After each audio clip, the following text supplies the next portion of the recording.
In the quiet town of Kaiama, nestled in Kwara State, Nigeria, a respected doctor everyone admired, who was intelligent, who everyone trusted, and he holds a prestigious title as the chief medical director of that said hospital in Kaiama, was a serial killer without anybody knowing.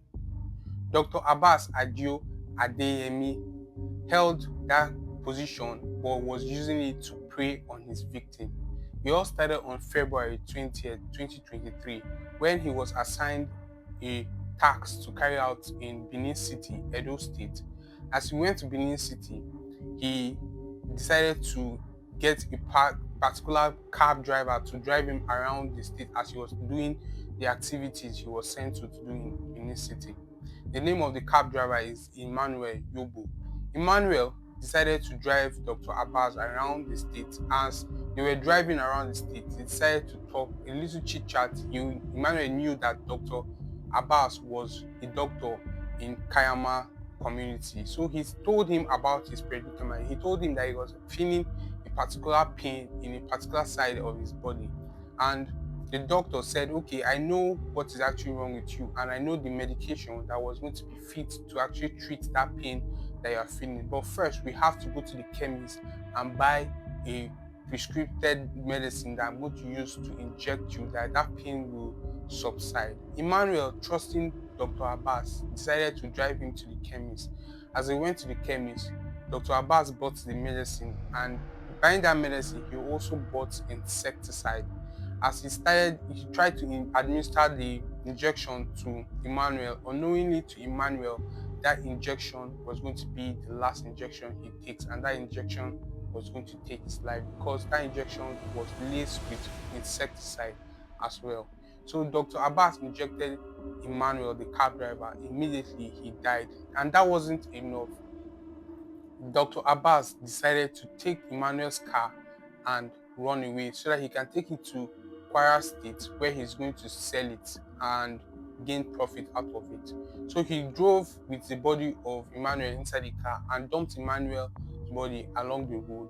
And the family of Emmanuel started worrying because he was constantly calling his wife, telling his wife what he was doing. But this time around, his phone was switched off. Everything just went silent. So immediately they decided to alert the police.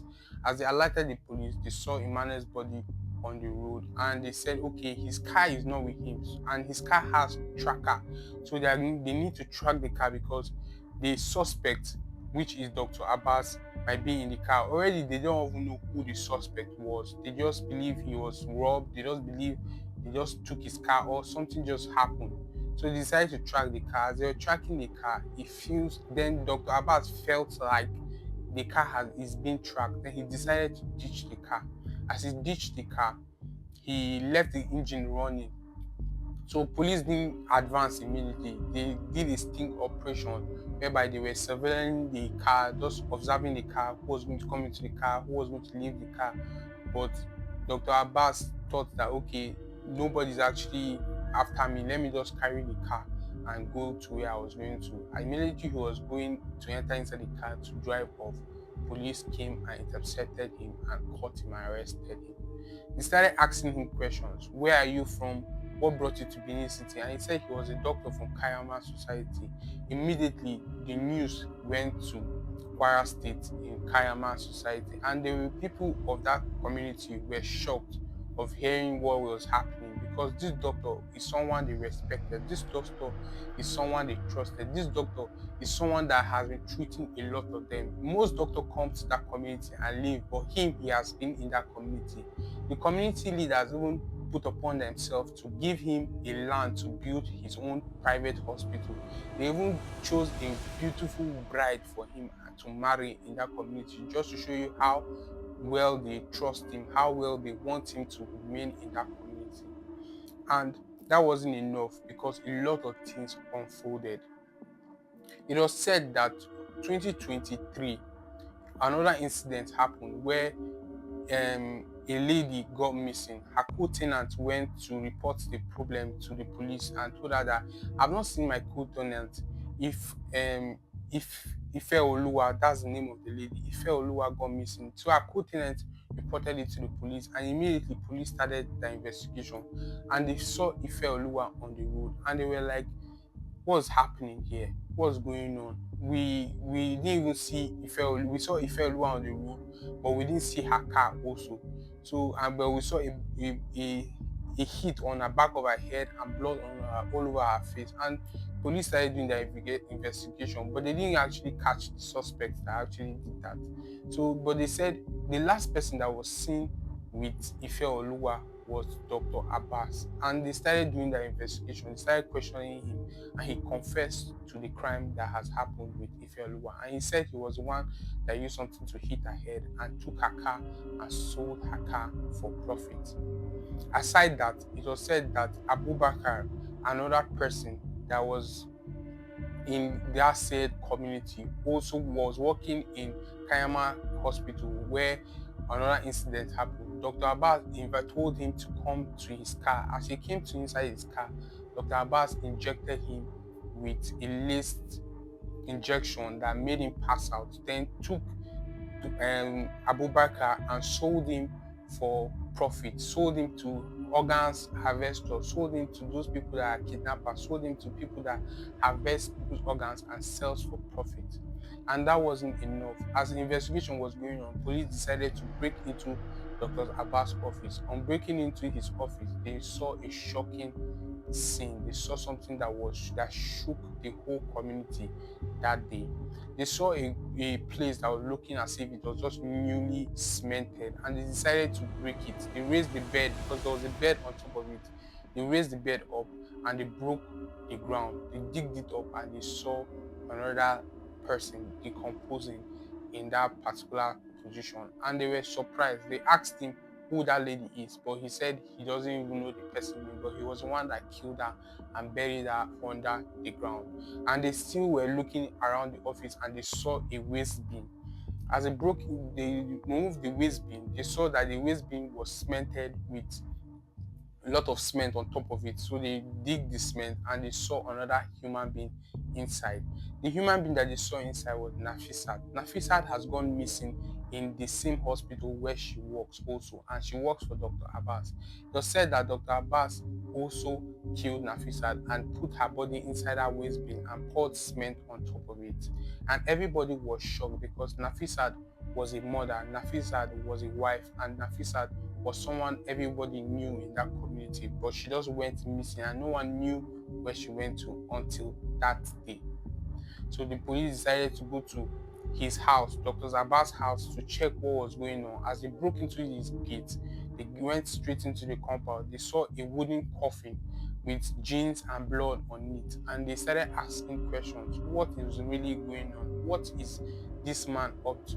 They searched the whole house and they also saw native pots of diabolic things. They saw a lot of things that usually looks like ritual things, and they were suspecting that he was also into ritual. Aside organs harvesting, that he buys organs, he kills his victims and sells their organs to people that buy organs for ritual purposes or human trafficking or whatever they use it for. He was also into ritual killing himself, and people were shocked. The whole community were shook with the discovery that they made, and they said that that place that he dug that his last victim and put under there and buried it and put bed on top, he actually lies down there to carry out his ritual purposes. And Abubakar that was killed and kidnapped did not nobody ever found him because the people he sells those organs to, he didn't even know them. He just meets them in a filling station, he just meets them in a location and just sell organs to them or sell a full grown human being to them. And that wasn't even enough. After killing Nafisat and Abubakar, he called the parents of those two people and called the loved ones of Nafisat and told them that Nafisat has been kidnapped by a certain group of people, and for them to see back their loved one, they have to pay the sum of 15 million. And Abubakar's family also had to pay a sum of 15 million. But Abubakar's family paid 1 million naira and they never got their son back. Nafisat's family wasn't able to raise the money, so they didn't really pay the money according to the story that was said. So Abubakar's father was shocked after discovering that this incident has happened with his son, and his son is never going to be found.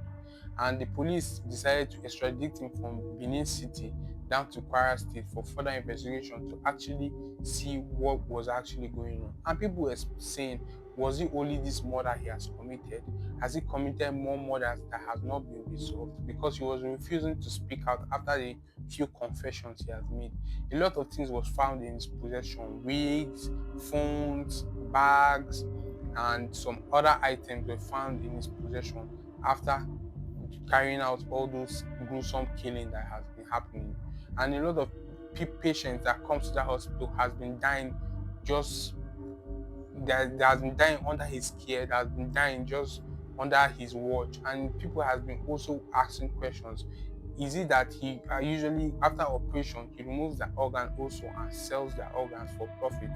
A lot of questions has been asked. So he's currently going to be facing justice, and I pray that they are going to give him the maximum of his crime. Maybe death by hanging, or maybe death by firing squad, or maybe life imprisonment. But he's going to be faced with whatever justice is going to be given to him for this gruesome crime he has been committing, because he literally is a serial killer. He kills for profit, he kills for gain, he kills for fun, because a lot of people he has killed, he doesn't really warrant to anything. Nobody has offended him. He just kills them, sells their part for profit, or kills them just to take their valuables for his own self.